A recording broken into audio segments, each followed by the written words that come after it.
নমস্কার, নিউজ 18 বাংলায় news room live নিয়ে আপনাদের সঙ্গে রয়েছে আমি তমশ্রী। শুরুতেই যে খবরের দিকে নজর রাখবো, অবশেষে গ্রেফতার শিবু হাজরা। শাহজাহান ঘনিষ্ঠ শিবু হাজরাকে গ্রেফতার করেছে ন্যাজার থেকে। গ্রেফতার করা হয়েছে ধর্ষণের মামলার পরেই গ্রেফতার। আপনাদের নিশ্চয়ই মনে থাকবে, গত শনিবার শেখ শাহজাহান ঘনিষ্ঠ উত্তম সর্দারকে গ্রেফতার করেছিল পুলিশ এবং তারপরে যখন সে জামিন পায়, জামিনের পরে ফের গ্রেফতার করা হয়েছিল। আজ তাকে আদালতে পেশ করা হয়। অন্যদিকে শিবু হাজরাকেও গ্রেফতার করা হয়েছে। শেখ শাহজাহান ঘনিষ্ঠ সন্দেশকারী অভিযুক্ত শিবু, সেই শিবুকে গ্রেফতার করেছে পুলিশ। তবে এখনো অধরা সন্দেশখালীর বেতাজ বাদশা শেখ শাহজাহান। সরাসরি চলে যাব, অমিত সরকার রয়েছে আমার সঙ্গে, অমিতের সঙ্গে কথা বলবো। অমিত, যে বিষয়টা জানতে চাইবো, এই যে শিবুকে গ্রেফতার করা হলো, এই বিষয়ে কি আপডেট রয়েছে? অন্যদিকে সন্দেশখালীর বাসিন্দারা তারা কি বলছেন?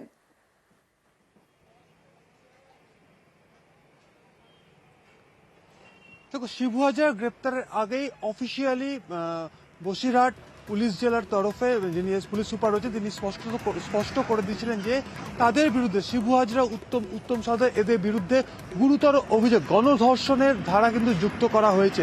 এবং সেই প্রেস কনফারেন্স করার কিছু সময়ের মধ্যেই শিবু হাজরার গ্রেপ্তারের বিষয়টি প্রকাশ সামনে আসে। শিবু হাজরা গ্রেপ্তার করা হয়েছে। শিবু হাজরার বিষয়টা গ্রেপ্তারের নেপথ্যে একাধিক অভিযোগ সামনে এসছে, অর্থাৎ গ্রামবাসীদের একাধিক অভিযোগ শিবু হাজরার বিরুদ্ধে, উত্তম সর্দারের বিরুদ্ধে ছিল।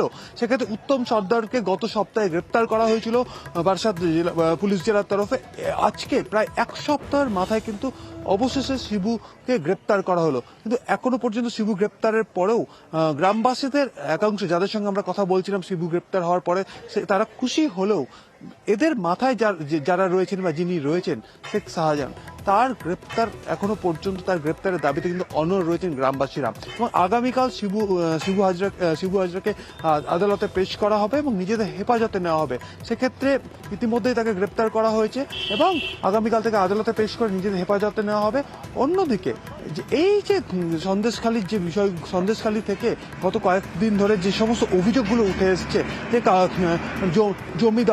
জমি দখল নেওয়া, ভেরি করে দেওয়া, বা চাষের জমিতে জল ঢুকিয়ে সেখানে চাষের জমি নষ্ট করে দেওয়া, বা কাজ করিয়ে তাদেরকে টাকা না দেওয়া, এমনকি নারী নির্যাতনের মতো কিন্তু অভিযোগ কিন্তু সামনে এসছে এই গ্রামবাসীদের মাধ্যমে, বা গ্রামবাসীদের তরফে কিন্তু অভিযোগগুলো করা হয়েছে।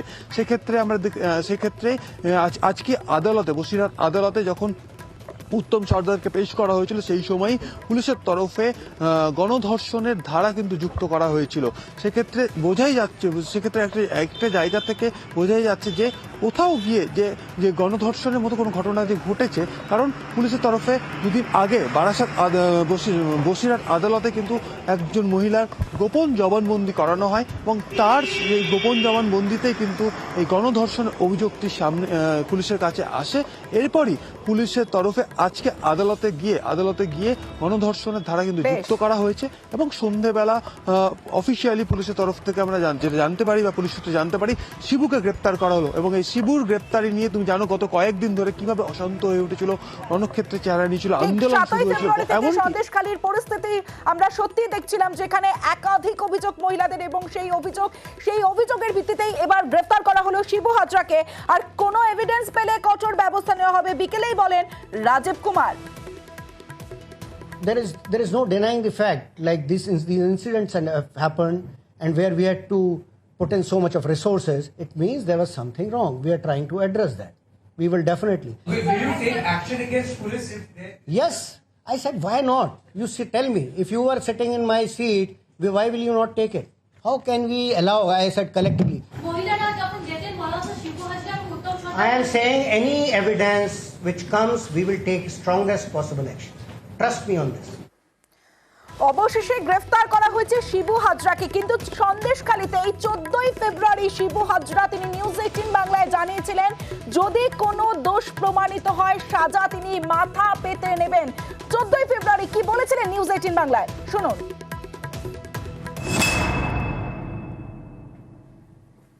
আমি তো ক্রিমিনাল নই, আমি বদমাশ নই, আমি আত্মসমর্পণ করার কোনো ব্যাপার না। আমার প্রুফ, আইনে যেটা সাজা আমি নিশ্চয়ই নেব। আমাকে যদি প্রমাণ করাতে পারে যে আমি দোষী, তাহলে যেটা শাস্তি হবে আইনে তো আমি সেটা মাথা পেতে নেবো, কিন্তু আমি কোনো অন্যায়ের সাথে যুক্ত নেই। আমি এখনো জোর গলায় অন ক্যামেরায় বলছি যে আমি কোনো অন্যায়ের সাথে যেটা করা হয়েছে সেটা মিথ্যে অপপ্রচার। আমি সাধারণ মানুষের পাশে আছি, সাধারণ মানুষের জন্য কাজ করে যাই, আমরা মানুষের পাশে থাকি, সর্বক্ষণ কাজ করে যাই। এটাও বিরোধীদের সহ্য হয় না, তারা চাইছে সামনে লোকসভা নির্বাচন জায়গা নেওয়ার পরিকল্পনা নিচ্ছে। প্রচুর মানুষ এতে অখুশি।